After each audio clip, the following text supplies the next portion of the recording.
Hinaot nga mahuman na ni, dili ni ordinaryo nga istorya. Istorya ni sa among kinabuhi. Istorya sa among kaliwatan, istorya sa among mga anak. Kung magsigig babagang sa inyo, unsay plano ninyo sa among kaliwatan, unsay plano ninyo sa mga nitibo, inyo ming panghimuong salmon? Hangtod kano sa, ihapan ninyo ang 1958 up to 2023, sa 65 katuig nga nagantos mi, kung kamo ang nasa among mga tiil, kaya ninyo na. Sir, kung alang-alang ang among ginhawa, sir, ng hawa na may diha, sir. Pero kaloy sa Ginoo, walay laing yuta ang gibilin ng Ginoo sa amo diha lagi sa among teritoryo. Time in history, sulod sa 65 katuig, ay pagyud taon ay congressman nga naminaw sa tingog sa tribo. In CIP ragyud in taon ang among sigig balik-balikan si NI o ECC. Karon naa na gyud, napaminaw na gyud mi.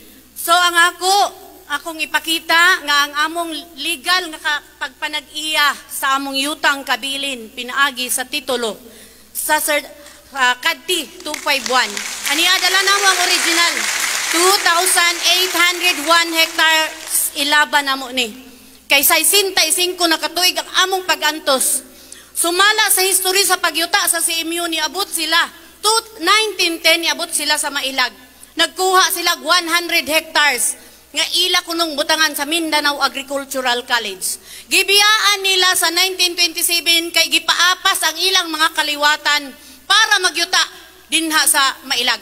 Nibalhin sa Managok 1927 720 hectares ang gikuha sa Mindanao Agricultural College aron na himuon nga eskwelahan. Pagka-plaster sa eskwelahan sa 1927 aduna na insakto nga mga kuan kanang plaster na mga pagpanguman nila sa mga maestro sa mga estudyante, di balhin sa Musuan sa among teritoryo 1943. Nagyuta ang CMU sa among teritoryo, gibilin ang Managok nga 720 hectares, gihatag sa ilang mga kaliwatan para sila mabuhi, gipaapas ang gikan sa Luzon ug Visayas, mga Hilonggo ug Ilocano. Naplastar sila, naa sila karon sa Managok. Guwapo kay ang ilang panginabuhi, nakahuman ang ilang mga anak og pag-eskwela. Kami ang gihasol dito sa among teritoryo sa Musuan. Gihimuan mi og proclamation 476 sa 1958. Nailad ang akong katigulangan, gani akong itudlo ang kinamanghuran sa akong amahan nga sinanay nating 84 years old diha na tao, nag-antos. Kung dili na siya makaistorya, akong istorya ang iyang kaagi. Kami sir, wala mi na makakbisan pag mukilat pa karon. Bisan pagkaunon miskilat, dili mi mamakak kay maumao na lang yun ang namo nga kabilin ang among istorya karon. Gihasol mi dito gipatituluhan ang among teritoryo sa CMU. Kay sila magyuta, nagdala sila BTL, gipa saop. Kami gamuhan na misigig padaplin, sigig pamaligyag among mga manok in town, baboy. Ang among mga uma halos tunga sa hektar, 1/4 sa hectares.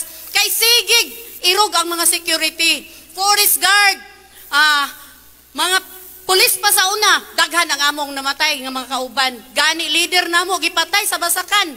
Si Dato Alba, naayang anak diri, gababa in taon og papil, gipusil, gimasakir.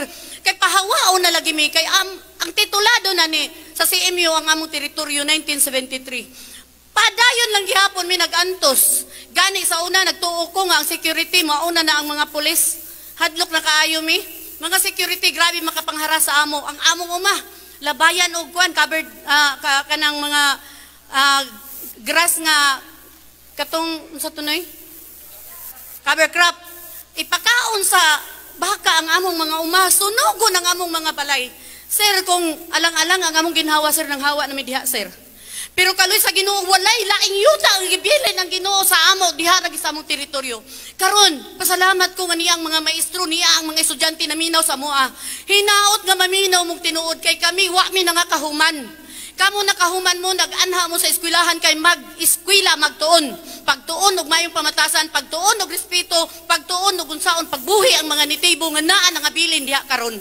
Ang mga maestra na amo, nagtudlo mo sa mga bata. Nahimong profesional ang inyong mga anak tungod sa sweldo ninyo gikan sa CHED, sa inyong pagkamaestra. Pero purya gaba ninyo, grabe ang inyong pagpangdaog-daog sa amo halos usakat pulgada na lang dili ninyo madawat nga kami ang tinuod nga mga tag-iya diha.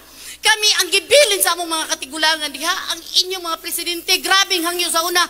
Apo, ato sa ning sukdon. Kay aron mahibawaan nato kung pila ka hektarya ang inyong uma, kay aron nga kung ibalhin mo namo dito sa Managok, mausad na ang inyong makuha.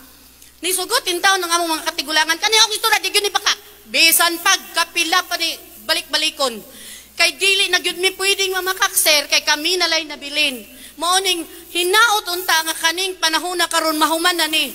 Ug kaning pagyuta sa CMU, ihangyon ako sa Kongreso, imbestigahan ang ilang yuta nga gibiyaan din sa Mailag, o ang yuta nilang gibiyaan sa Managok nga 720 hectares, kung kinsa ang mga tao nga ilang gipauma, kung kinsa ang ilang gibahinan. Yes, ma'am, na time limit. So, ang ako lang yun, naaman ko, di man ko kakasuko. Kaya kung masuko ko, maghilak manggug ko, mangisog ko, kaya hindi ko maghilak, mawala ko sa topic. Ako yun, in aid of legislation. Please, maluoy mo. LGU Maramag, LGU Valencia, Barangay Kapitan sa among upat ka barangay, Dulugon, Kisanday, Barubo ug Lumbo. Hinaot nga mahuman na ni, dili ni ordinaryo nga istorya. Istorya ni sa among kinabuhi. Istorya sa among kaliwatan, istorya sa among mga anak. Kung magsigig babagang sa inyo, unsay plano ninyo sa among kaliwatan, unsay plano ninyo sa mga nitibo, inyo ming panghimuong salmon? Hangtod kano sa ihapan ninyo ang 1958 up to 2023 sa 65 katuig nga nagantos mi kung kamo ang nasa among mga tiil kaya ninyo na kana lang ang ako ipangutana sa inyo kung makalumos pa ang among luha nga lumos na mo diya sa ubos.